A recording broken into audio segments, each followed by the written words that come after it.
बाउंडर, ठीक। तो वो अगर किसी बॉडी को मिला जाएगा तो फोर्स अप्लाई करके वो पोजीशन को अदर पोजीशन क्या करेंगे, चेक करेंगे। फोर्स ऑफ डिस्प्लेसमेंट हो रहा बॉडी में, उनके प्रोडक्ट को आप कह लेते हो क्या, ऑब्जेक्ट है। प्रोडक्ट आपको into displacement in the direction of force called क्या, वर्क। इसने क्या लिखा, किसी बल को लगाया गया बाद उस बल की दिशा में जब विस्थापन होगा, इनका जो गुणनफल होता है प्रोडक्ट होगा उसे कहते हैं, उसे हम लोग क्या कहेंगे, ब्लॉक कहेंगे। W की जो वैल्यू आपका होता है W का कितना, अगर वेक्टर फॉर्म में आप लिखते हो, ठीक है। और वैसे जब आपका क्या डॉट प्रोडक्ट को ओपन करेंगे तो आएगा FS कितना, cos थीटा। W की जो वैल्यू आ गई तो FS cos थीटा के बराबर होता है। थीटा होता है यहाँ पे फोर्स एंड डिस्प्लेसमेंट के बीच का क्या होगा, आपका एंगल होगा। तो यहाँ पे आप दिखाएंगे तो कोई बॉडी है, आपने F लगाया और ये बॉडी अपनी पोजीशन से डिस्प्लेस होकर बैठा है, डिस्टेंस कवर किया। ये B का जो थीटा है अप्लाइड फोर्स आपका F है, तो W की जो वैल्यू होगी वो FS cos थीटा के बराबर होगा। थीटा होता है angle between force and displacement vector, ठीक। यहाँ पे थीटा बोला जाता है कि थीटा इक्वल टू 0। अगर थीटा की वैल्यू आपकी 0 दे दी है तो जो विकर्ण होगा उसका 0 वैल्यू कितना लगेगा, cos 0 1। W की जो वैल्यू होगी वो FS के बराबर हो जाएगा। W का वैल्यू कितना हो जाएगा, FS के इक्वल हो जाएगा। W इक्वल टू हो जाएगा बेटा आपका F into H। Second point आपको बनता है थीटा इक्वल टू 90 डिग्री। अगर थीटा की वैल्यू आपको 90 डिग्री है तो W की जो वैल्यू होगा FS cos 90 और cos 90 वैल्यू 0, तो W की वैल्यू 0। अगर फोर्स और डिस्प्लेसमेंट दोनों बेटा म्यूचुअली परपेंडिकुलर है, फोर्स एंड डिस्प्लेसमेंट आप म्यूचुअली क्या परपेंडिकुलर टू ईच अदर, आप अपने सीट पे जाओ। हां इसमें प्रॉब्लम जल्दी मेरा तो यार हां ये अभी फिलहाल नहीं सॉल्व आइए बहन आइए अब नहीं आएगा तो कोई आएगा तो चले जाना, नहीं आएगा तो आप नहीं अगर अपने क्षेत्र में रहने ज़्यादा बेहतर है। आप पहले भाव को देना W की वैल्यू क्या हो गई आपकी 0, यानी कि यहाँ पे जो आपका ऑब्जेक्ट होगा बेटा फोर्स और क्या डिस्प्लेसमेंट दोनों म्यूचुअली परपेंडिकुलर हैं, तो ऑब्जेक्ट की जो वैल्यू होगी वो क्या होगी 0। तीसरा कंडीशन होगा बेटा थीटा इक्वल टू 180 डिग्री, मतलब फोर्स हमेशा लगा रहे हैं, गाड़ी अपोजिट डायरेक्शन में जा रहा है, तो उसका इतना आपका बाउंड्री W की वैल्यू होगी FS cos 180। cos 180 वैल्यू बेटा cos 180 cos 180 वैल्यू हो जाएगी हमारा कितना -1, ये हो गया cos 180 वैल्यू आ गई -F इंटू S। मतलब आप ले जाना सर्कल राइट में जा रहा है किधर लेफ्ट में, तो उस समय वाला जो आपका वैल्यू होता है वो क्या होगा -FS के बराबर होगा, ठीक। पहला कंडीशन हो गया कि अगर आपको एक जनरल फार्मूला लिखा है W equal to F into S cos theta, अगर थीटा की वैल्यू 0 है तो लॉगरिथम की वैल्यू ये हमारा यही हम लोग मैक्सिमम कहते हैं, और जब थीटा की वैल्यू 90 होगा तो W की वैल्यू आपकी 0 हो जाएगी। लेकिन ये मिनिमम नहीं है, ठीक। जब थीटा की वैल्यू 180 होगा तो उस कंडीशन में वैल्यू जो होता है चलो मिनिमम कहते हैं। मतलब जिधर आप फोर्स अप्लाई करके आप प्रूव करना चाहते हैं, अगर बॉडी उसका अपोजिट डायरेक्शन में मूव कर रही है तो कितना लॉगरिथम की वैल्यू क्या होगा आपका मिनिमम होगा। उस कंडीशन में लॉगरिथम क्या होगा आपका मिनिमम होगा, तो उसके बेस पर आप यहाँ से रिप्रेजेंट कर लेते हैं क्या और कैसे होगा, ठीक है। तो देखिए पहला हेडिंग फिर बोला ठीक है पहला हेडिंग करेगा वर्क वर्क, ठीक है। Scalar product of scalar product of scalar product of force and scalar product of force and displacement, scalar product of force and displacement vector,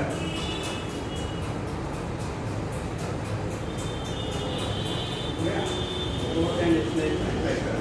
ये फोर्स और डिस्प्लेसमेंट वेक्टर का क्या होता है आपका स्केलर प्रोडक्ट होता है, उसी को हम लोग क्या कहते हैं वो आप कह देते हैं, ठीक। अब यहाँ से दिखा देंगे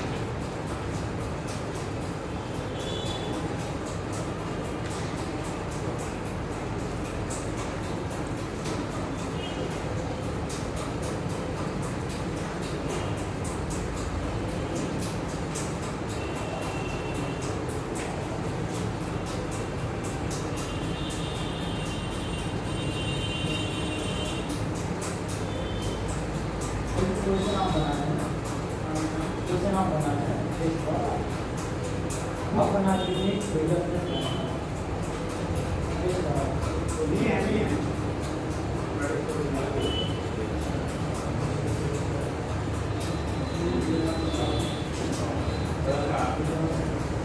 लेवल मिक्स है, नामक भी है, का भी है, भी है, तो स्टैंडर्ड भी है।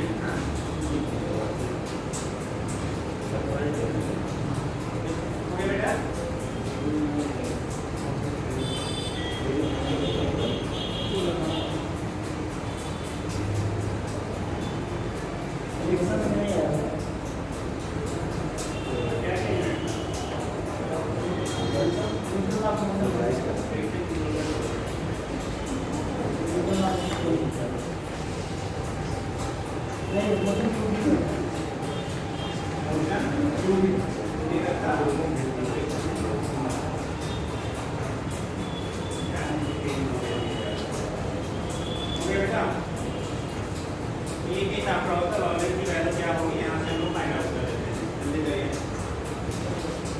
ये जो आप पढ़ते हैं ना, ये सब पढ़ते हैं फोर्स की वैल्यू आपका कांस्टेंट है, इसी को हम लोग कहते हैं work under constant force. Work under constant force, अगर फोर्स की वैल्यू हमारी कांस्टेंट होती है, इसी को also termed as work under क्या, इसे कहते हैं work done by constant force या under constant force by constant force. अगर फोर्स की वैल्यू कांस्टेंट है तो हम लोग ऐसे आपको फाइंड आउट करते हैं। बट अगर वेरिएबल आपका हो तो कैसा हो, वेरी करा चेंज हो रहा होगा, तो उस केस में जो ऑप्शन की वैल्यू होगी ना, तो हम लोग इंटीग्रल मेथड से निकालते हैं। कैसे निकालेंगे, इंटीग्रल मेथड या फिर आप ग्राफिकल मेथड यूज करते हैं। ठीक, तो नेक्स्ट आप लिखेंगे हो गया ना,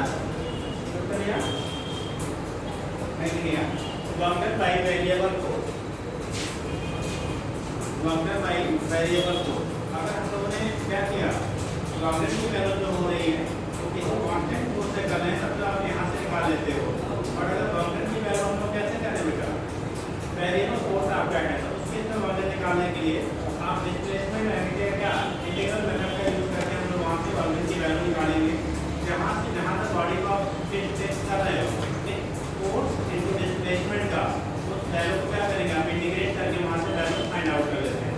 तो अगर मान लो कोई पॉइंट पार्टिकल है, आप ए से बी तक डिस्प्लेस हो जाइएगा, मैं अभी ये लॉन्गर बाई वेरिएबल को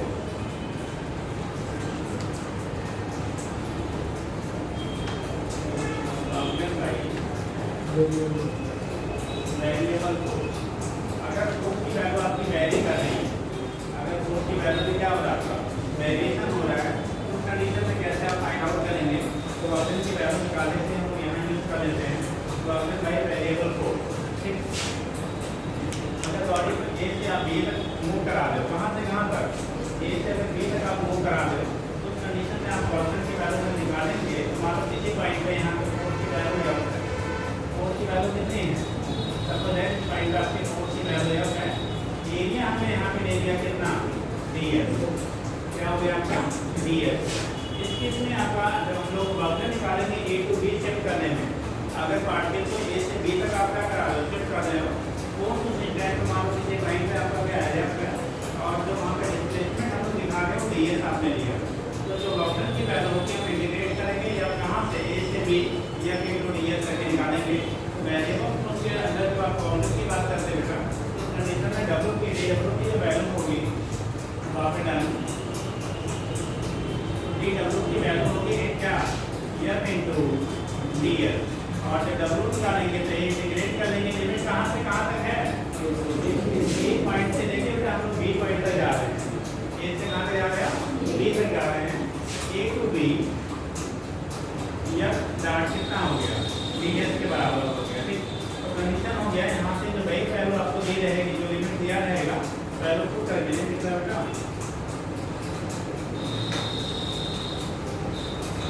जो भी वैल्यू आपको दिया गया है, जो भी वैल्यू आपको दिया गया उसमें लिमिट जहाँ से जहाँ तक आप चेक कर रहे हैं, डिस्प्लेसमेंट वेक्टर मान लो इंटरेक्शन हो गया, डिस्प्लेसमेंट हमारा वो ये है, अगर इनके बीच मान लो किसी स्टैंड एंगल थीटा है, डिस्प्लेसमेंट वेक्टर यहाँ W की वैल्यू f into ds करके क्या करेंगे आप निकाल लेंगे। अब जो वैल्यू आपको गिवन है, अगर फोर्स की वैल्यू मान लो रेक्टेंगुलर कंपोनेंट के टर्म में दिया गया है यानी x y z के टर्म में दिया है, या डिस्प्लेसमेंट की वैल्यू अगर आपको क्या दोनों रेक्टेंगुलर कंपोनेंट के टर्म में दिए हैं तो दोनों का fx fy से dx डिवाइड d करके मल्टीप्लाई करके रिजल्टेंट वैल्यू निकालेंगे। तो थोड़ा सा लिख लीजिएगा, पॉइंट रहेगा bounded by variable force, bounded by variable force when the magnitude and direction of force, when the magnitude and direction of force vary with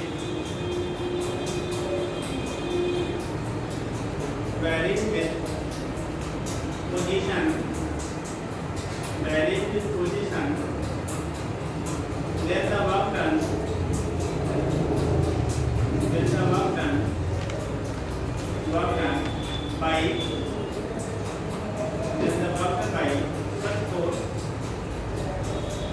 the work done by such force, is called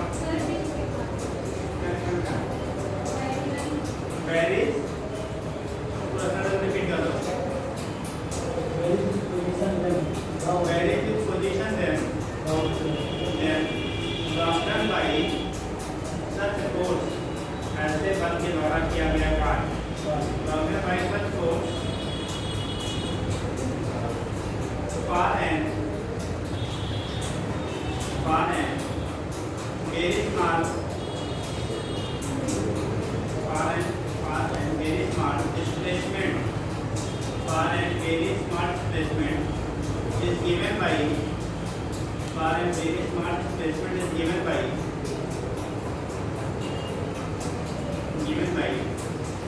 क्या होगा बेटा dw equal to f into ds, ध्यान होगा dw equal to f into ds, side पर छोटा सा diagram बना लीजिएगा, dw equal to f into ds हो गया नीचे, hence dw equal to f into ds आगे लिखो, hence total work done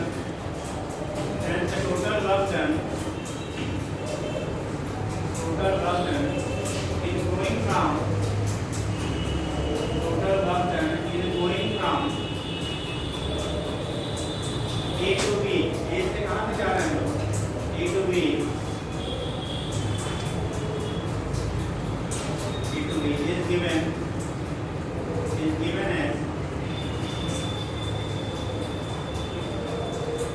ये हो गया dw की वैल्यू f डॉट ds, ठीक है, integration A to B f dot ds। अगर इसे कंपोनेंट को लेंगे, बाय द वे ये थीटा एंगल बन रहा है, इसका इधर का डायरेक्शन डिस्प्लेसमेंट की डायरेक्शन में जो कंपोनेंट आएगा वो उसका बेटा यह cos थीटा हो जाएगा। अगर वेक्टर यहाँ से आप रिमूव करेंगे तो आ करके इसे लिख सकते हैं w equal to integration A to B यह cos थीटा इनटू कितना ds। अब वेक्टर यहाँ से हटा देंगे क्योंकि डायरेक्शन उसका ले लिया कितना एंगल के बीच है, ये होगा यार cos थीटा इनटू ds से क्या हो जाएगा प्रोडक्ट के बराबर होगा। ये तब होता है बेटा जब आपका क्या आपको दोनों एंगल कुछ पर्टिकुलर दिया गया हो फोर्स और डिस्प्लेसमेंट के बीच, तो नोट कर लीजिएगा। आज के डेट में मैक्सिमम जब क्वेश्चन वर्क पे बनता है तो फार्मूला हमारा क्या इंटीग्रल मेथड से ही बनाया जाता है। जब भी कभी एफ cos थीटा में आपकी कंपटीशन में नहीं पूछा जाता, कभी कभी पूछने बात अलग है, ठीक, जब भी बनेगा तो इंटीग्रल मेथड से ही आपके क्वेश्चन डिजाइन किए जाते हैं। ऐसे ठीक है, हो गया ना, नोट करो बेटा।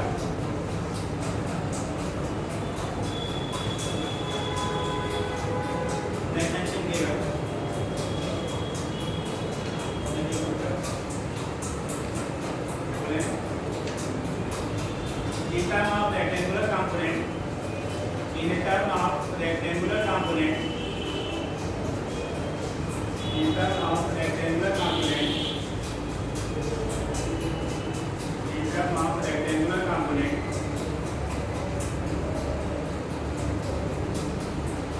in term of rectangular component, अगर फोर्स की वैल्यू बेटा जो है वो क्या दिया गया हो, f की वैल्यू दिया गया हो fx into y plus fy into j plus fz into k I j k, ठीक।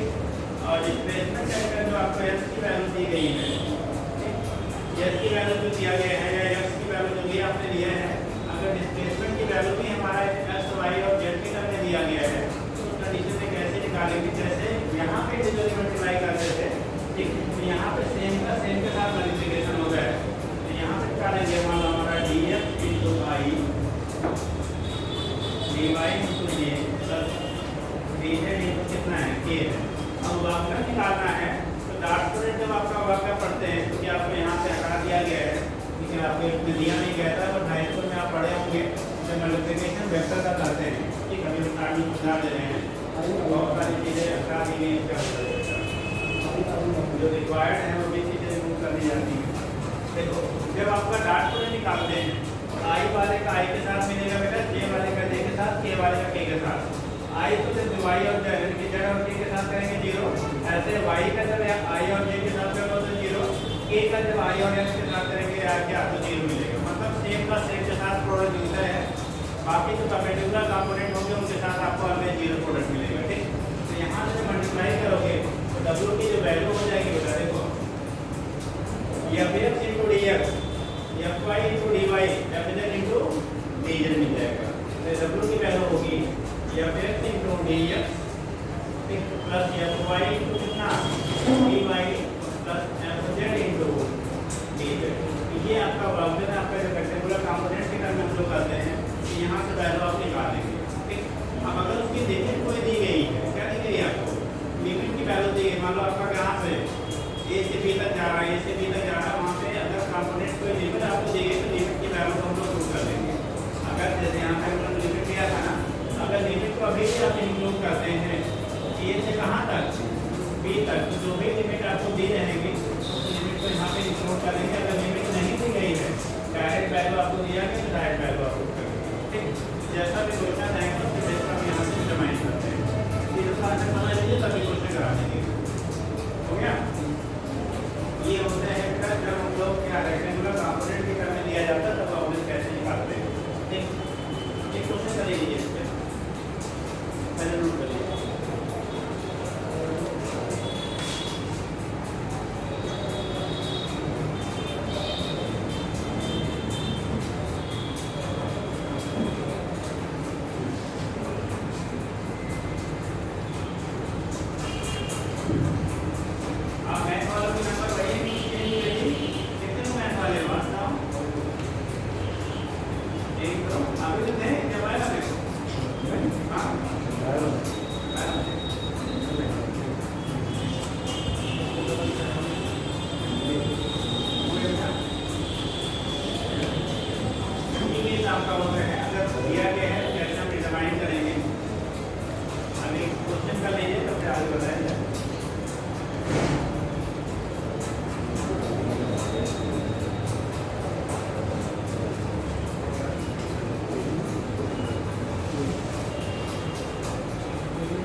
प्रॉब्लम की वैल्यू आपको निकालना है।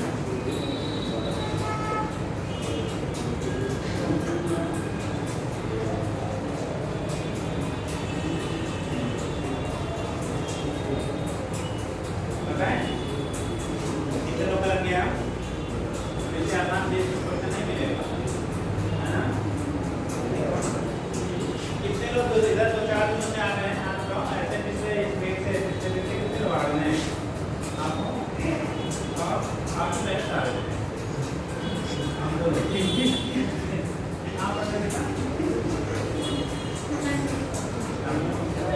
क्लियर है? बढ़िया। आप बता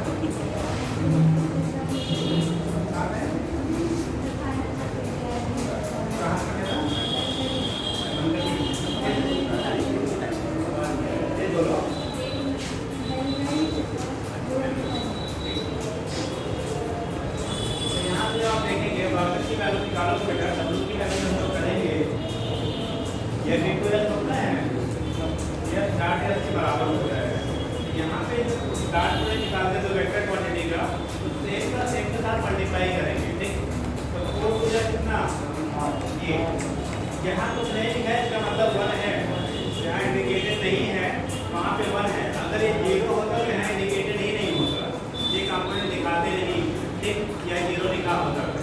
यहाँ पे हो गया 2 1 जा 2 2 और 3 हो गया, टोटल हो गया 8 6 14 माइनस 2 दैट इज कितना 12 newton into metre. R is क्या कहते हैं बेटा? 12 जूल वापस आपका होगा अगर फोर्स हम अप्लाई करना है। ये कंडीशन दिया गया है एक्स वाई जेड के टर्म, ठीक, अगर एक्स वाई जेड के टर्म में दिया गया है तो इसमें जो वापस आपका होगा वो क्या हो गया? इक्वल हो गया। दिखा दीजिएगा।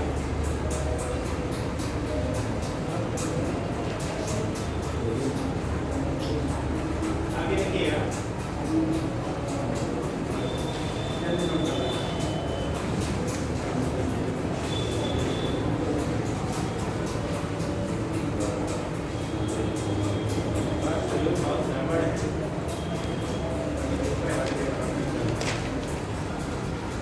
लेडी बात नहीं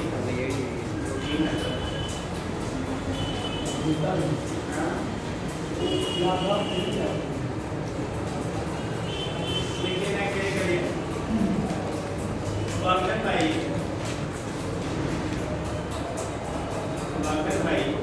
फोर्स डिस्प्लेसमेंट ग्राफ, वाकन भाई फोर्स डिस्प्लेसमेंट ग्राफ।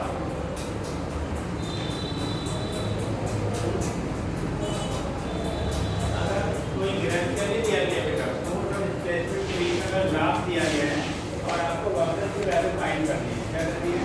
वापस की वैल्यू फाइंड करना है। फोर्स डिस्प्लेसमेंट ग्राफ की बेस पे अगर आप निकालते हो तो कंडीशन है जो एफएस ग्राफ का एरिया होता है, area covered between FS graph ये क्या ऑप्शन ये दीजिएगा, the area covered between area covered between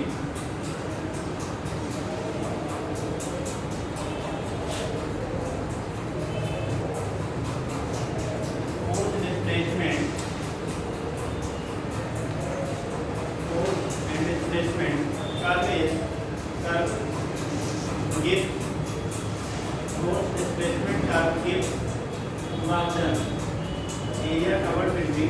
displacement curve gives the formula.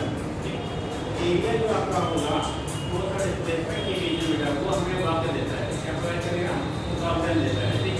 अब अगर कोई भी पार्टिकल है सपोज है ए से बी तक जा रही है,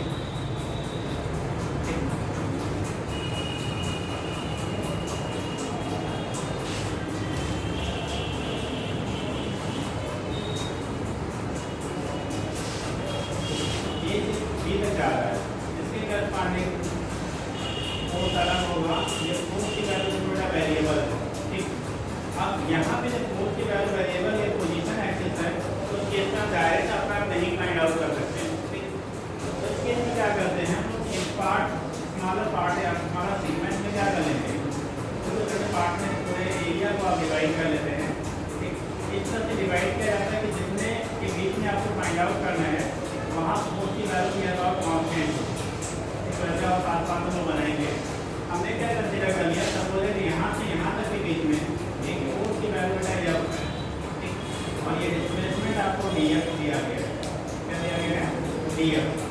कहाँ से स्टार्ट हो रहा है, x1 से लेके x2 तक आप मूव कर रहे हैं। x1 से कहाँ तक, x2 तक आपका मूवमेंट हो रहा है। x1 से आप x2 तक मूव कर रहे हो, x1 से लेके x2 तक। फोर्स जो आपका है f1 से लेके f2 मान लो यहाँ पे हो रहा है। अब कंडीशन फोर्स की वैल्यू क्या हो रही है, लाइट के साथ पोजीशन चेंज होने के साथ साथ आपकी वैल्यू कर रही है। किसी स्टैंड पे सपोज दैट फोर्स की वैल्यू f है, उस समय जो डिस्प्लेसमेंट आपने लिया वो ds लिया। तो अगर वर्क डन आपको निकालना है तो dw की वैल्यू f * ds की क्या हो जाएगा, बराबर। इसी वैल्यू को जैसे पीछे में इंटीग्रेट किया था वैसे लिखेंगे इंटीग्रेट, लेकिन फाइनली जब निकालेंगे तो ये एरिया आपको निकाल लेते हैं।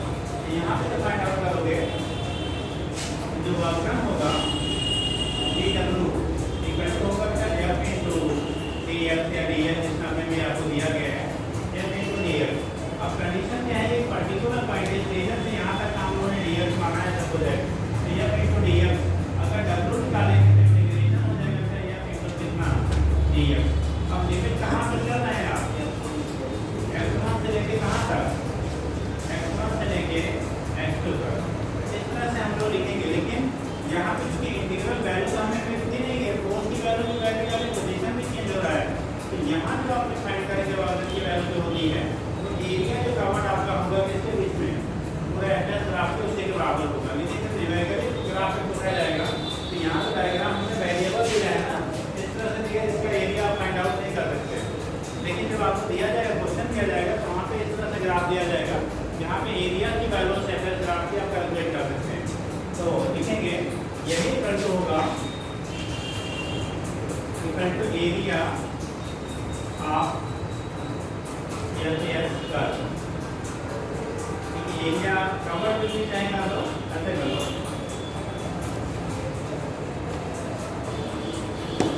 एरिया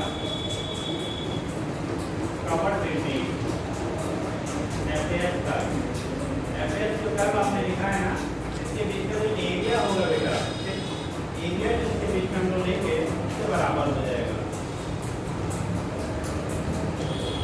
तो यहाँ से जो निकालेंगे ना, इसका यूज करके आप क्वेश्चन क्या करेंगे, सॉल्व करेंगे। तो एक क्वेश्चन करवाने ले कर लीजिए।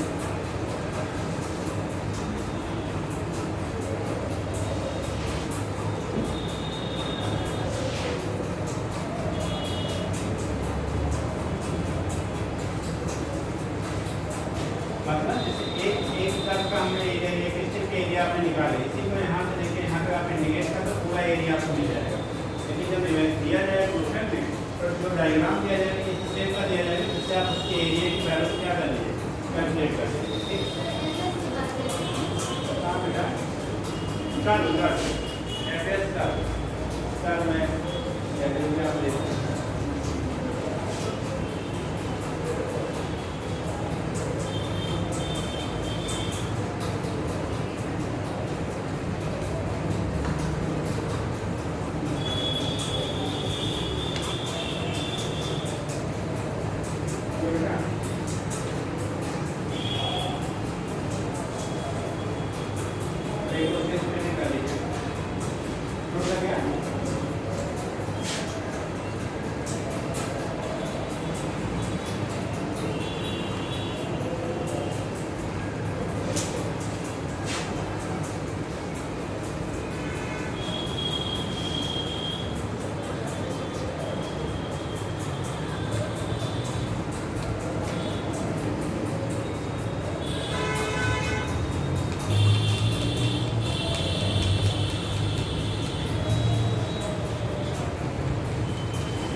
न्यूटन में और डिस्प्लेसमेंट जो है मीटर में दिया गया है। वो है ये ए है ये बी, फाइंड करना है। तो ऑब्जेक्ट की मूविंग का पार्टिकल कहाँ O to B, O से B तक जाने में कितना वर्क डन क्या करेगा वो करेगा, निकालिएगा। Find work done, find work done in displacing the body, in displacing the body from origin to 15 metre, from origin to 15 metre, यानी 15 मीटर डिस्टेंस पर ले जाने में उसे कितना वॉक करना पड़ेगा, ठीक, ओरिजिन टू 15 मीटर।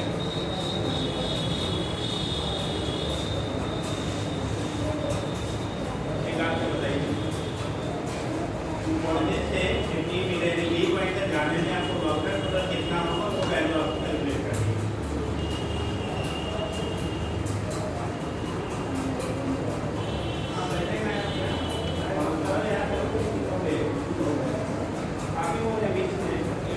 कब से आ रहे हो?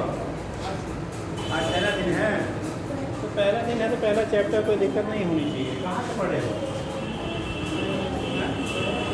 इंटर में कहाँ पढ़े?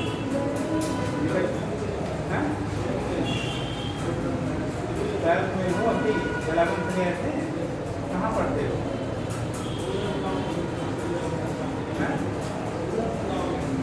क्लास चलते हैं, जाते ही नहीं। पीडीएफ थोड़ा सा दे दिए ऊपर, पीडीएफ बहुत सेपरेट नहीं हो तो थोड़ा सा करिए, लगाइए।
500 दूर, केवल आपको बेटा एरिया निकाल लेना पड़ेगा।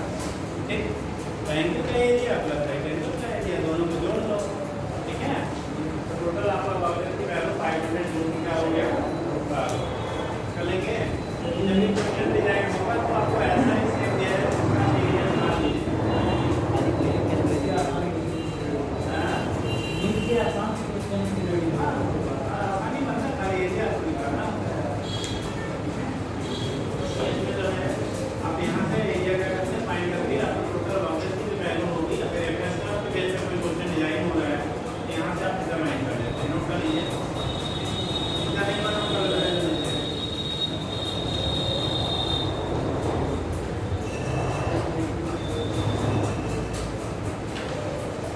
कितने लोग आइडिया है पिछले वाले चैप्टर में बताया था कंजर्वेटिव कौन है नॉन कंजर्वेटिव कौन, व्हाट इज कंजर्वेटिव कौन है व्हाट इज नॉन कंजर्वेटिव कौन। इसे कंजर्वेटिव कहते हैं, इसे नॉन कंजर्वेटिव है। कंजर्वेटिव है नॉन कंजर्वेटिव।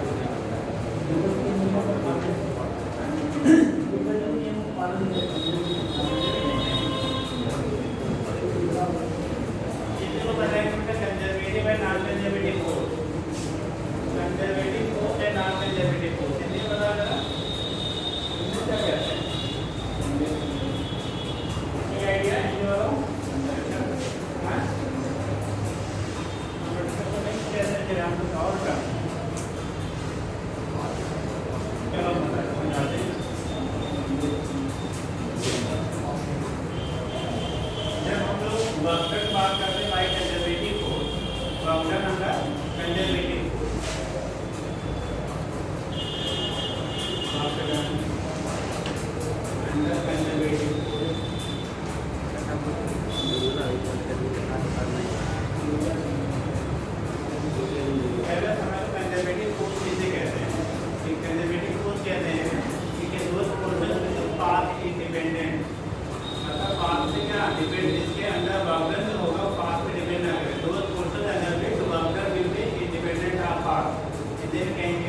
ऐसे बल जिसके अंतर्गत किया गया कार्य उसके साथ पे निर्भर नहीं करता है, केवल वो इनिशियल और फाइनल पोजीशन पे डिपेंड करता है, उसे कंजर्वेटिव फोर्स कहते हैं। That force under which worker will be depends only on क्या initial and final position then not depends on क्या fall is called conservative force. जैसे ग्रेविटेशनल फोर्स यानी कि किसी ऑब्जेक्ट को अगर ऊपर से नीचे लाया जाएगा उसके जो वर्क अपडेट होगा या जो क्या पोटेंशियल एनर्जी चेंजेस होगा वो सारी इनिशियल और फाइनल पोजीशन पे डिपेंड करता है, आपने कैसे लाया है उस पर डिपेंड नहीं करेगा। ठीक, इनिशियल और फाइनल पोजीशन पे क्या करेगा डिपेंड करेगा, पाथ पे डिपेंड नहीं करता है। ऐसे आपने इलेक्ट्रोस्टैटिक फोर्स जिसमें पड़ा हुआ वैक्यूम बल, तो आवेशों के बीच लगने वाला जो बल होता है उसके अंदर जो ऑब्जेक्ट आपका होगा वो भी हमारा क्या कंजर्वेटिव फोर्स कहलाता है।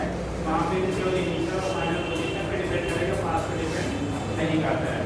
तो जहाँ पे हम लोग बात करेंगे कंजर्वेटिव फोर्स वहाँ पे ऑब्जेक्ट पाथ इंडिपेंडेंट होता है। ठीक, अब अगर कंजर्वेटिव फोर्स के अंदर हम लोग स्टडी करते हैं और ऑब्जेक्ट साइक्लिक पाथ पे मूव कर रहा है, किसी साइक्लिक पाथ पे मूव कर रहा है, जहाँ से चला वहीं तक पहुँच जाएगा तो ऑब्जेक्ट की वैल्यू क्या होगी जीरो।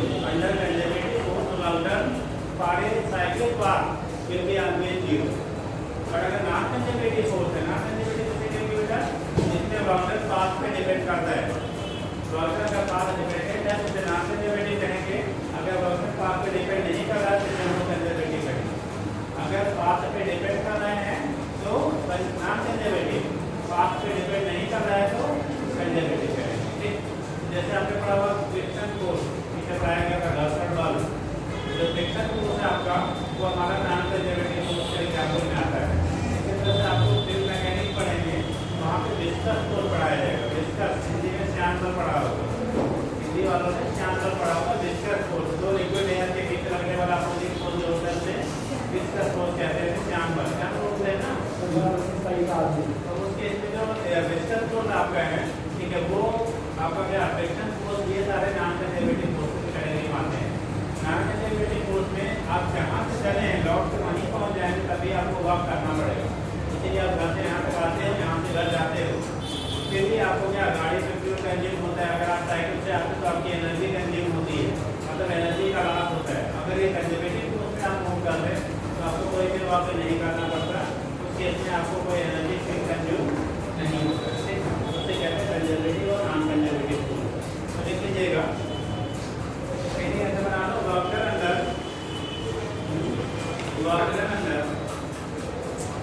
कंजर्वेटिव फोर्स, पहले कंजर्वेटिव कर लो फिर नॉन कंजर्वेटिव करेंगे। ब्लॉक के अंदर कंजर्वेटिव फोर्स लिखिएगा, हम सिर्फ कंजर्वेटिव फील्ड भी कह लेंगे, फील्ड होगा तभी फोर्स होगा। लिखिएगा,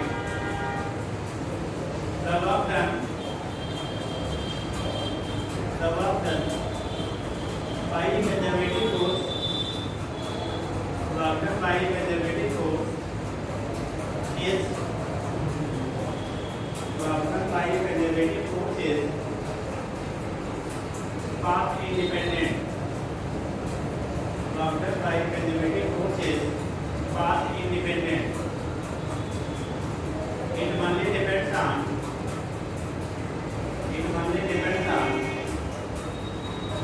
initial and final position. It only depends on initial and final position. Initial and final position. Okay. It only depends on initial and final position. Like gravitational force, like gravitational force, example like gravitational force, electrostatic force, elastic force, etc. कर दो।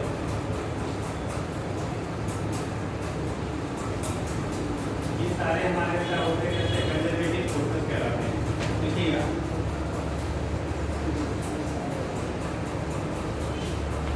और आपके next pencil में pencil किया, work done under conservative force, work done under conservative force, work done under conservative force for a work done under conservative force for a cyclic process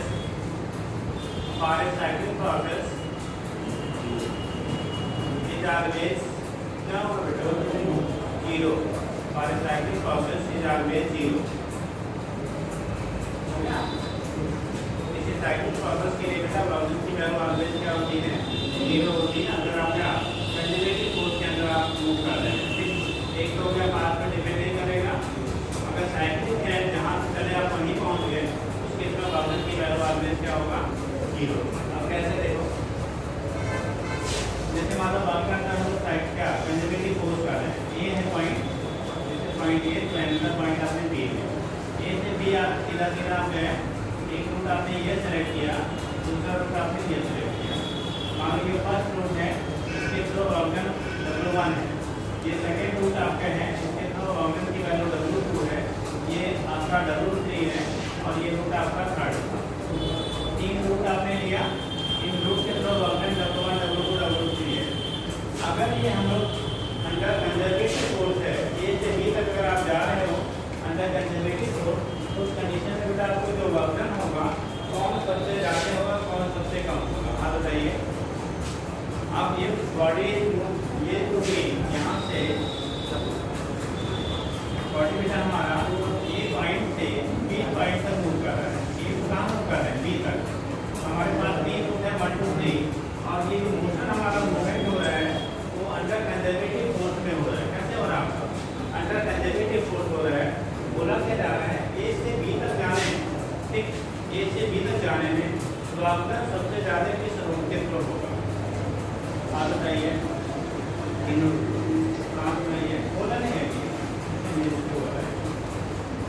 अगर conservative force के अंदर आप move कर रहे हो, ए to be बेटा, तीनों root के थ्रू ऑर्गन की वैल्यू सबसे ज़्यादा किसके थ्रू मिलेगा, ये बताना।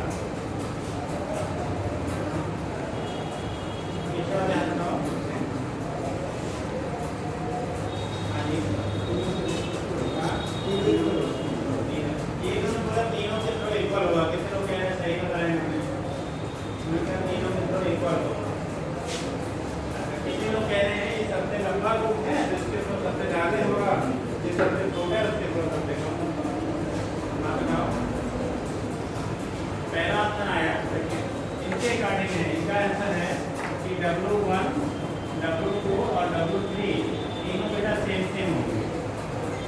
ऑप्शन, ठीक, ये पहला ऑप्शन इन्होंने बताया। दूसरा मान दिया गया W1 less than W2 less than W3। तीसरा ऑप्शन आपको दिया गया, तीसरा third W1 greater than W2 greater than W3, और चौथा ऑप्शन है कैन नॉट डिटरमाइन, कांट।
यहाँ से आप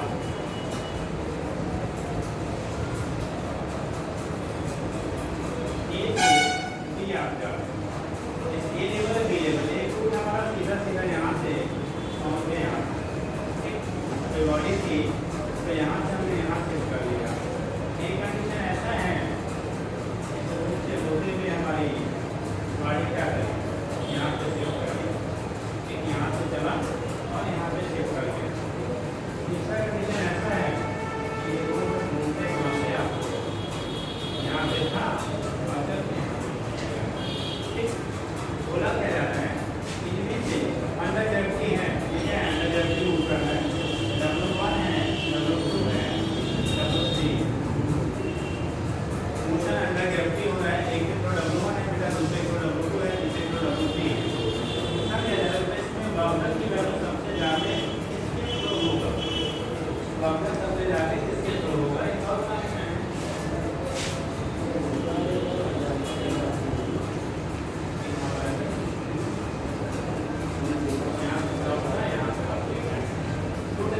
ऊपर निकलने ले जाते हैं, सबसे ज़्यादा हम लोग कहाँ ले जाते हैं,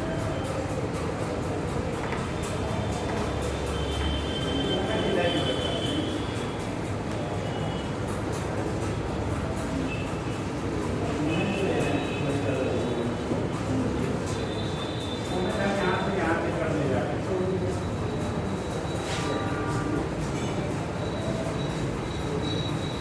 एक कर लेते हैं, इसे नहीं कर लेते ए लेवल से बी लेवल तक आपने सेम मास के ब्लॉक को, तो जो ब्लॉक है ये मास्टर सेम है, यहाँ से ए से बी तक आपको यहाँ से सेव कराना है। ए से लेकर जाना शुरू किया हमने और कहाँ पे पहुँचाना है बेटा, बी पॉइंट तक आपको पहुँचाना है। सेम ब्लॉक है, एम मास है, अंडर ग्रेविटी, कहाँ पे अंडर ग्रेविटी, ये हम मूवमेंट करा रहे हैं। बोला क्या जा रहा है कि सारे डिफरेंट रूट के थ्रू जो लॉगरिथम की वैल्यू होगी सबसे ज़्यादा कहाँ होगी, सबसे कम कहाँ, रूट सारा अलग है। क्या है बेटा,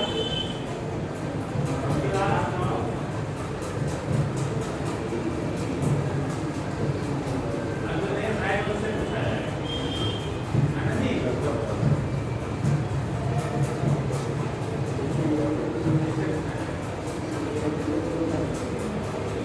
ये मतलब एक लेवल से बी लेवल तक आपको शिफ्ट किया गया, अलग अलग रूट में हो इसमें वक्त जाते होगा बेटा, और हमने लिख दिया W1 W2 लिखा तो है, W3 और इसके थ्रू हमने ले लिया W4। तो वक्त की जो वैल्यू होगी वो सबसे ज़्यादा किस रूट के थ्रू, वक्त जितनी हाईलाइट फ्लो के थ्रू,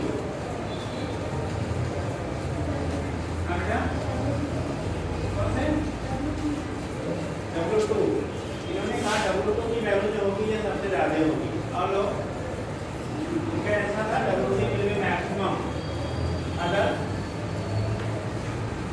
कितने लोग कहते हैं सही बता रहे हैं, और कितने लोग कहते हैं W की वैल्यू सभी के थ्रू सेम रहेगी। W की जो वैल्यू होगी वो सभी के थ्रू सेम सेम रहेगी। हाँ सही है, सेम वाले लोग हाथ उठाओ, सेम सेम रहेगा, W की वैल्यू सेम सेम रहेगा। ठीक बेटा, अभी बोला गया कि जब कंजर्वेटिव फोर्स के अंदर हम लोग वर्क करते हैं, इसके अंदर कंजर्वेटिव फोर्स के अंदर आप वर्क करते हो तो कितना वॉल्यूम की वैल्यू सभी के थ्रू क्या रहता है, सेम रहता है। और ग्रेविटेशनल यानी ग्रेविटी जो होती है, ग्रेविटेशनल फोर्स जो होता है कंजर्वेटिव फोर्स का एग्जाम्पल रहता है। कैसा है, कंजर्वेटिव फोर्स का एग्जाम्पल है।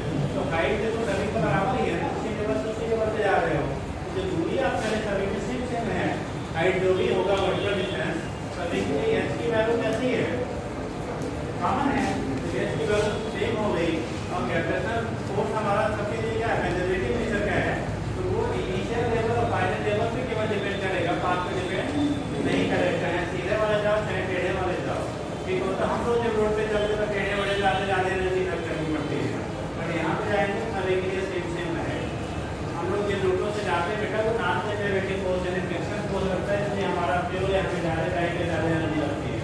अगर आपका रोड में क्या बना दिया जाए कंजर्वेटिव यानी फ्रिक्शनलेस, तो आप चाहें जिस रूट में जाएंगे तो बस आपको सेम सेम करना पड़ेगा, अगर इनिशियल माइनस पोजीशन सेम है तो। ठीक, अब याद रहेगा सबको। तीसरा कंडीशन आता है बेटा अपना, ऐसे दिखा दीजिए आपको कि यहाँ पे क्या आएगा, W1 W2 W3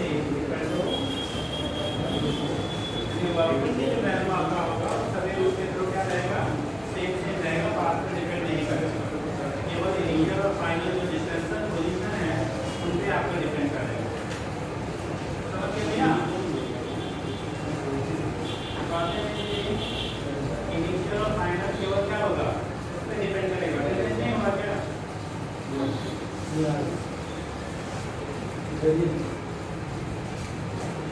किसी जगह साइड नहीं होगा बेटा,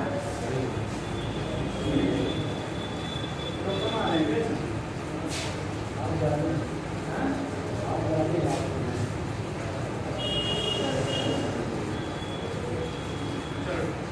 ये केस आपका होता है। यहाँ से दिखा देंगे क्या होगा, वॉल्यूम की वैल्यू कैसे होगी। तो अगला पॉइंट करिएगा, हमने वहाँ पे पॉइंट बना लिया था कि अगर साइक्लिंग प्रोसेस है, कैसा बेटा, साइक्लिंग प्रोसेस है, मतलब जहाँ से चला था वहीं अगर आप पहुँच गए तो वॉल्यूम की वैल्यू हो साइक्लिंग के लिए क्या होती है, 0 होगी। अगर कंजर्वेटिव फोर्स में हम लोग दिखाते हैं, तो हो गया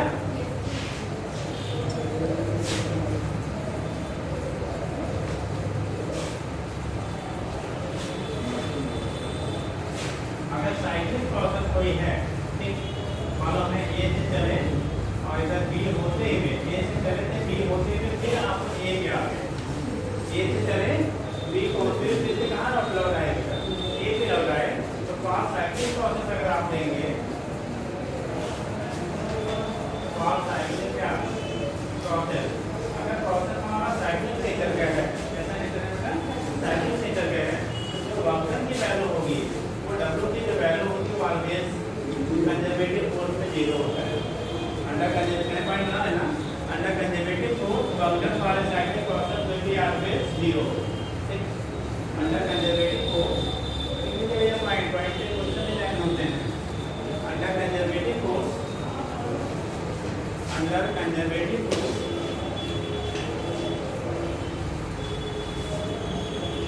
under conservative force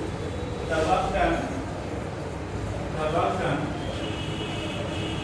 for a cyclic process, the work done for a cyclic process, for a cyclic process is always क्या होगा, अभी टाइमिंग हाइब्रिड नहीं चल रही थी ना पहले, बातें लगती है फिर वो चेंज हुआ कभी 2:15 चला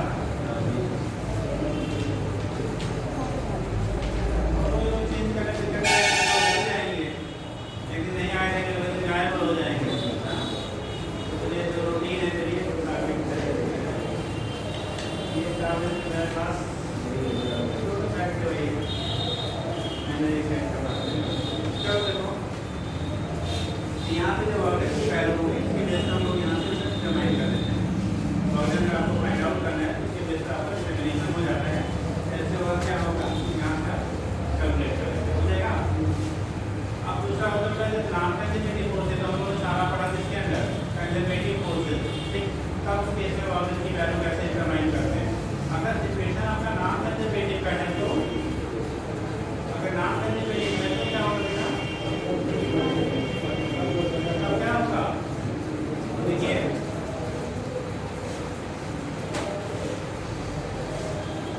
और इस केस में अगर देखिए जो यहीं होगा वैल्यू वैल्यू पूछना है कितना आपका वैल्यू होगा।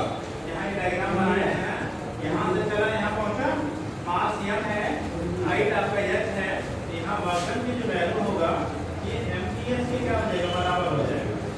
जो वर्क होगा वो mts के क्या हो जाएगा बेटा, बराबर ये बराबर mg into h। कहीं हमें जरूरत पड़ती है कितना आपका वर्क होगा, अगर अंडर ग्रेविटी आप ले जा रहे हो उस कंडीशन में mgs के बराबर होगा जिसमें इसकी पोटेंशियल एनर्जी में इंक्रीजमेंट होगा। ठीक,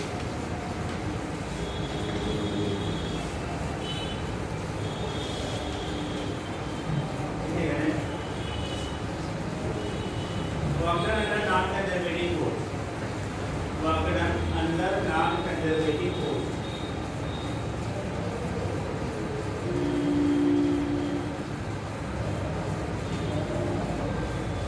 work under non conservative force. देखिएगा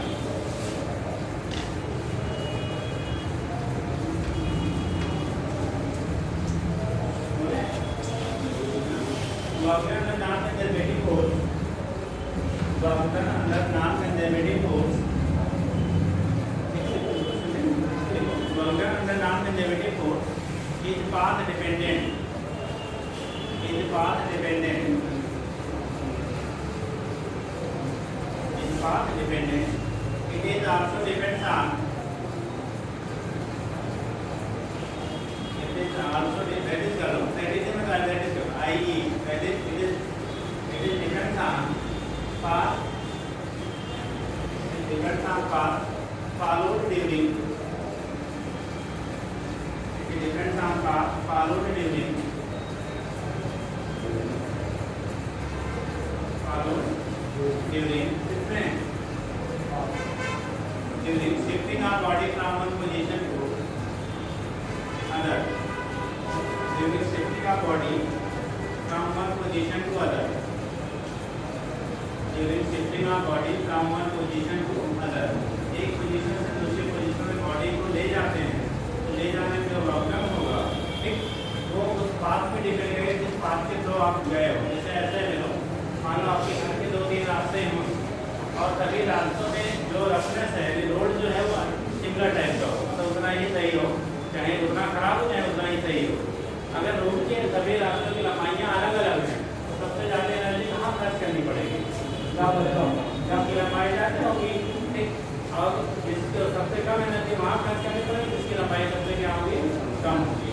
जिस रूट की लेंथ बेटा सबसे ज़्यादा होगी, अगर उसमें फ्रिक्शन सेम है तो उसके इसमें हमें वर्क उतना ज़्यादा होगा। तो देखिए क्या पाथ डिपेंडेंट पोजीशन, ठीक, देखिए example like work under friction, work under friction force and viscous force, work under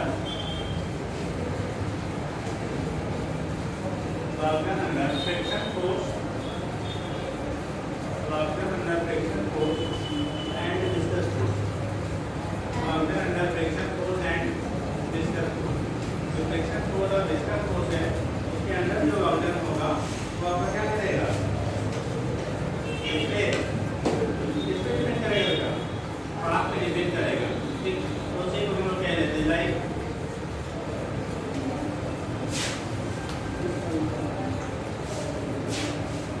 अगर एक बॉडी है बेटा, मान लो यहाँ मास की बॉडी है, ठीक, यहाँ पे आप इसको इस पोजीशन से आप डिस्प्लेस करके इस पोजीशन पर ले जाते हैं। जब इसको आप मूव कराना स्टार्ट करेंगे बेटा, उसके जो फ्रिक्शन फोर्स होगा F वो पीछे की तरफ आएगा, अप्लाइड फोर्स क्या करना चाहिए, दिक्कत हो रही क्या, जबते हो बेटा, जबते जैसे निकल जाता पता नहीं चलता, सो जाएंगे तब कहाँ पता चलेगा जी। ये लोड लेफ्ट है और फ्रिक्शन फोर्स क्या है बेटा, इतना लेफ्ट है। अगर वाकडन ड्यू टू है या वाकडन अगेंस्ट फ्रिक्शन हमें निकालना हो, यहाँ से निकालें तो बेटा वाकडन अगेंस्ट फ्रिक्शन दिख रहा है, बड़ा बड़ा लिख लीजिए,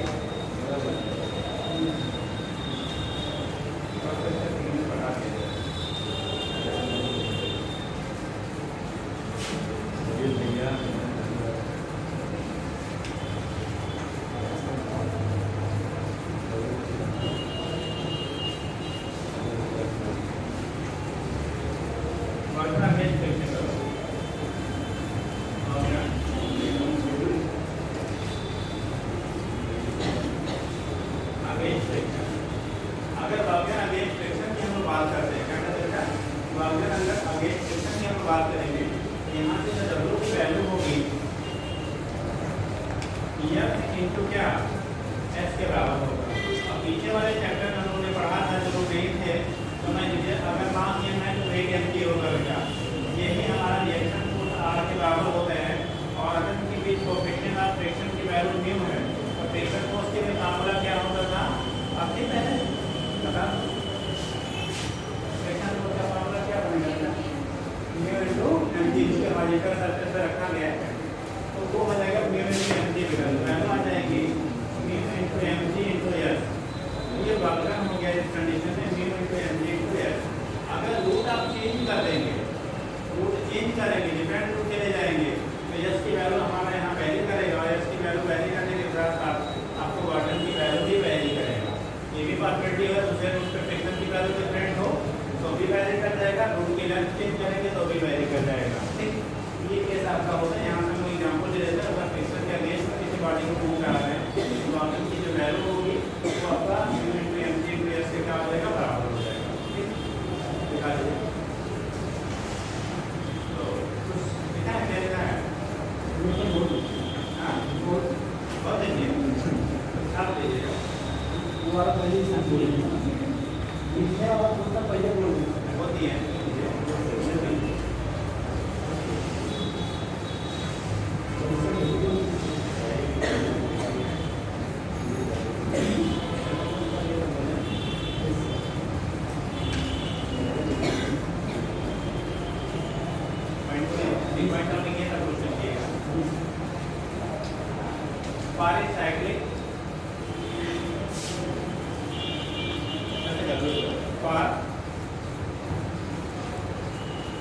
साइक्लिक मूवमेंट कर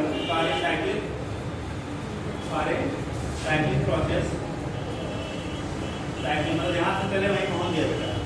cyclic process the work done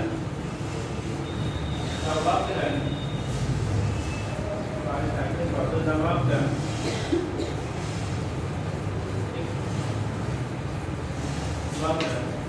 due to या अगेंस्ट करो the work done against friction does not zero होगा बेटा does not zero, कभी भी वो जीरो नहीं होता है। ठीक है, चाहे साइक्लिक हो चाहे नॉन साइक्लिक हो, किसी भी प्रोसेस के लिए वर्जन की वैल्यू आपकी जीरो नहीं होती है। इसलिए रिलेट एक्टिव ऑक्सीडेशन फोर्स कैसा है आपका नॉन कंजर्वेटिव नेचर का है, नॉन कंजर्वेटिव होने की वजह से कभी वैल्यू आपकी जीरो नहीं होती। ठीक, कोशिश करिए डिमांड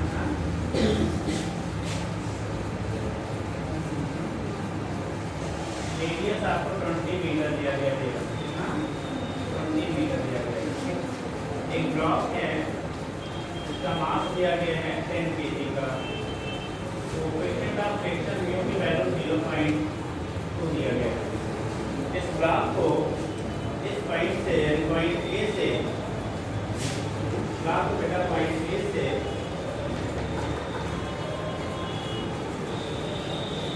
पॉइंट ए से हमने शिफ्ट करा के पॉइंट बी तक ले गए। कहाँ तक ले गए?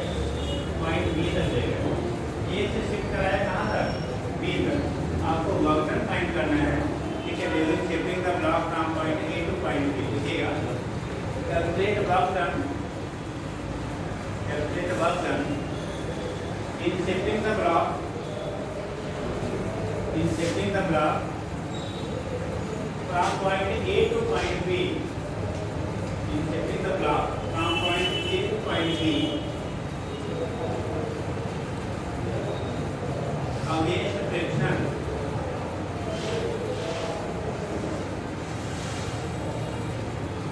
against friction।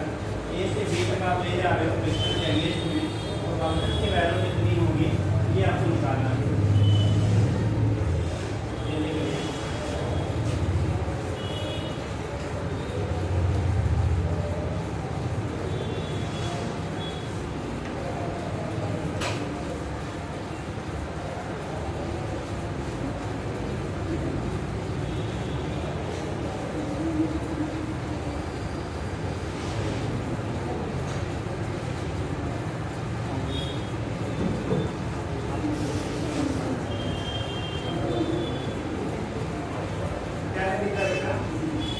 Coefficient of friction 0.2 है और मास जो ब्लॉक है वो 10 kg का है। और इसके रेडियस आर की वैल्यू 20 मीटर दिया गया है। आर की जो रेडियस है ना, आर का जो रेडियस है, आर की वैल्यू 20 मीटर है, मास एम की वैल्यू 10 केजी है, कोएफिशिएंट ऑफ फ्रिक्शन की वैल्यू 0.2 है। ये ऐसे हॉरिजॉन्टल सर्किट में है, ठीक है। उसको चेक कराने में कितना वर्क करना पड़ेगा, ये वैल्यू फाइंड करना है। जल्दी करो।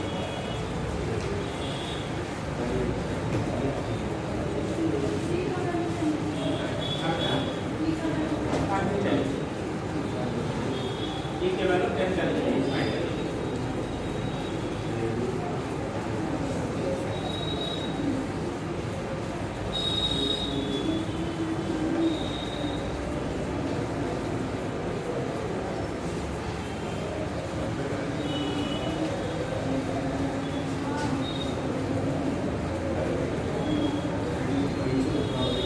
हो गया?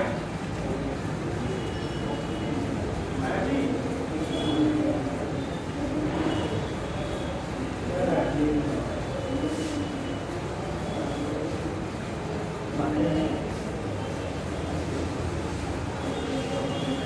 Yes, की वैल्यू कितनी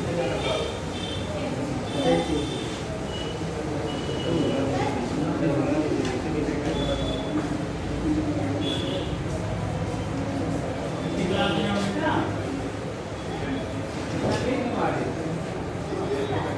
कहाँ पढ़ती हो? रामगांव महाविद्यालय। रामगांव कन्या महाविद्यालय। छुट्टी कितने बजे होगी? इसको बजे? 10 में 11।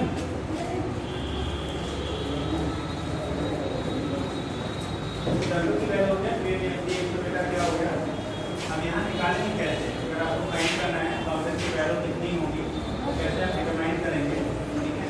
देखो यहाँ से यहाँ तक चेक करना है, तो आपका जो डिस्प्लेसमेंट होगा बेटा, टोटल सर्किल क्या होता है? सर्कमफेरेंस की वैल्यू 2/r होता है, तो आधा ही आप किए हैं ना, तो वैल्यू कितना होगा? 5 होगा, ठीक। जो फ्रैक्शन फोर्स होगा ये होगा m into mg, ठीक। और क्या मेन तो क्या है mg, हमेशा जो यहाँ पे फोर्स लगेगा बेटा, ये हमारा क्या एंगल जो आपका होता है, एंगल जो हम लोग लेते हैं वो यहाँ पे क्या किया जाता है, उसके अगेंस्ट में 0 दिया जाएगा, ठीक। कंडीशन में W की वैल्यू होगी F into F के बराबर हो जाएगा। F into F, W की वैल्यू है 0 into mg into 5 into r, value को होगा m की वैल्यू 0.2, m की वैल्यू 10, g की वैल्यू 10, i की वैल्यू 3.14, r की वैल्यू 20। सभी को कैलकुलेट करोगे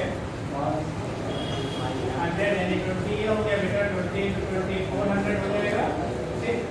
और 200 into 3.14, 0 0 4 4 16 4 4 5, ठीक।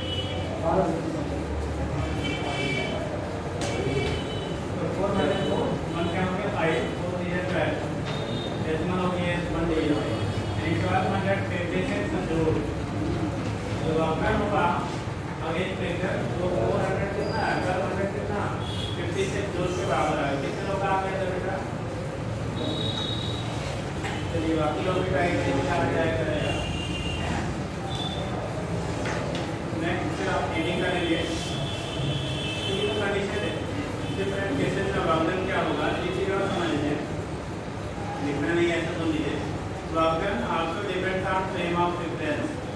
फ्रेम ऑफ रेफरेंस पे भी आपकी वॉल्यूम की वैल्यू क्या करती है, डिपेंड करती है। फ्रेम ऑफ रेफरेंस का मतलब जिस सरफेस के रिस्पेक्ट में हम किसी भी क्या सिस्टम की स्टडी करते हैं बेटा, उसको कहा जाता है फ्रेम ऑफ रेफरेंस। जिस सिस्टम के रिस्पेक्ट में, जिस सरफेस के रिस्पेक्ट में हम लोग किसी सिस्टम की स्टडी करते हैं, उसी को नाम दिया जाता है फ्रेम ऑफ रेफरेंस। तो फ्रेम ऑफ रेफरेंस पे भी वैल्यू क्या करता है आपका, डिपेंड करता है। जो फ्रेम ऑफ रेफरेंस होगा उस पर भी वैल्यू हमारा क्या करेगा, आपका डिपेंड करता है। जैसे होगा क्या होगा, यहाँ पर हम लोग रिप्रेजेंट करेंगे फ्रेम ऑफ रेफरेंस। जैसे आप लोग बैठे हुए हो, अगर हाइट आपको दी जा रही है सरफेस इससे, तब आपका क्या है MGH अलग होगा, ग्राउंड से लेंगे तो अलग होगा, किसी और के रिस्पेक्ट से लेंगे तो क्या होगा, अलग होगा। वैसे वार्नर भी आपका फ्रेम ऑफ रेफरेंस पे क्या करता है, डिपेंड करता है कि सरफेस के रिस्पेक्ट में आपको किस स्टडी मोशन का या ऑप्शन कर रहे हैं, ठीक है। नेक्स्ट करिए एनर्जी, करिए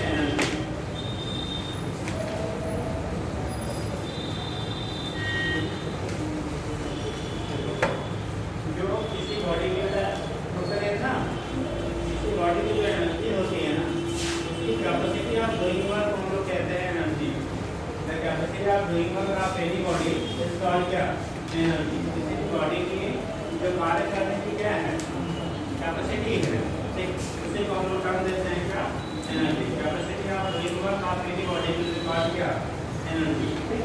तो उसका डिटरमिन कितना वो कार्य कर सकता है, उसकी कैपेसिटी कितनी है, वो टोटल एनर्जी हो। फिर हम एनर्जी के डिफरेंट फॉर्म्स होते हैं बेटा, जैसे मैकेनिकल एनर्जी हो गई, ठीक है, इलेक्ट्रिकल एनर्जी हो गई, इलेक्ट्रोस्टैटिक हो गया, हीट एनर्जी, बहुत सारे फॉर्म हैं। बट इस यूनिट में हम लोग को पढ़ना जो है वो मैकेनिकल एनर्जी चैप्टर में हम लोग पढ़ेंगे। मैकेनिकल का मतलब क्या होता है जी, मैकेनिकल एनर्जी कौन कौन सी एनर्जी आती है अपने यहाँ क्या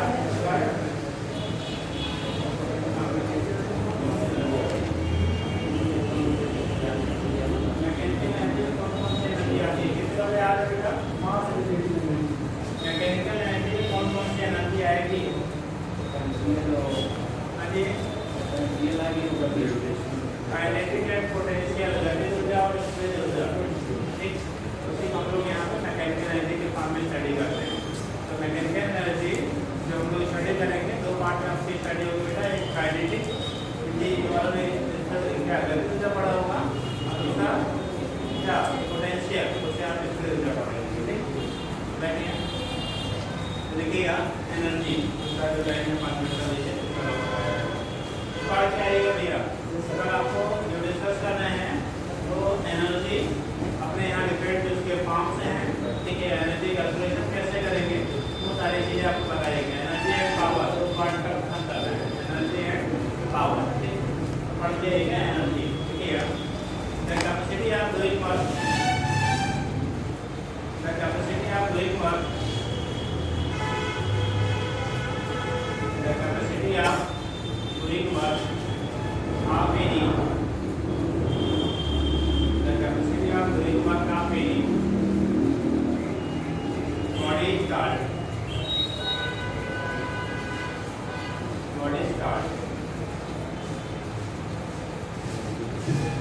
energy, या इस एनर्जी जो भी कर what is called energy,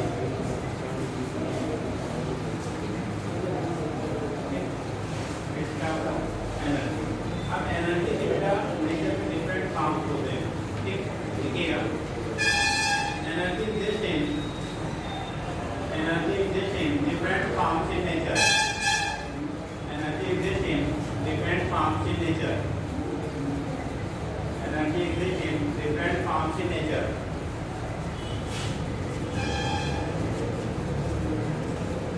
ठीक।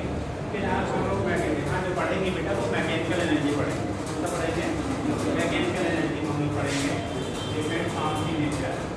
पहला है मैकेनिकल एनर्जी, कौन सी एनर्जी, मैकेनिकल एनर्जी हम लोग यहाँ पे पढ़ेंगे, ठीक। मैकेनिकल में काइनेटिक होगा और पोटेंशियल होगा, तो पढ़ना वही आप देख लीजिए, देखिएगा different forms of energy, like mechanical energy, जैसे कहीं नाम लिखवा दो दूसरा, मैकेनिकल एनर्जी, दूसरा लीजिएगा chemical energy, electrical energy, magnetic energy, nuclear energy, sound energy, sound जो सुनते हैं, sound energy, light energy, heat energy,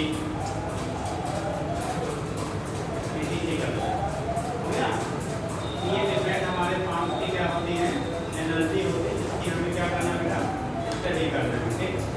थोड़ा पढ़ के आएंगे, अब एक फॉर्म से दूसरे फॉर्म में कन्वर्ट करने के लिए डिफरेंट हमारे इंस्ट्रूमेंट जैसे बदलना है, ठीक है, इलेक्ट्रिकल एनर्जी को मैकेनिकल एनर्जी में बदलना है, आपके बल्ब लगे हुए हैं तो ये इलेक्ट्रिकल एनर्जी को लाइट एनर्जी में बदल रहे हैं, हम बोल रहे हैं हमारी मैकेनिकल एनर्जी क्या साउंड में बदल रही है, ठीक।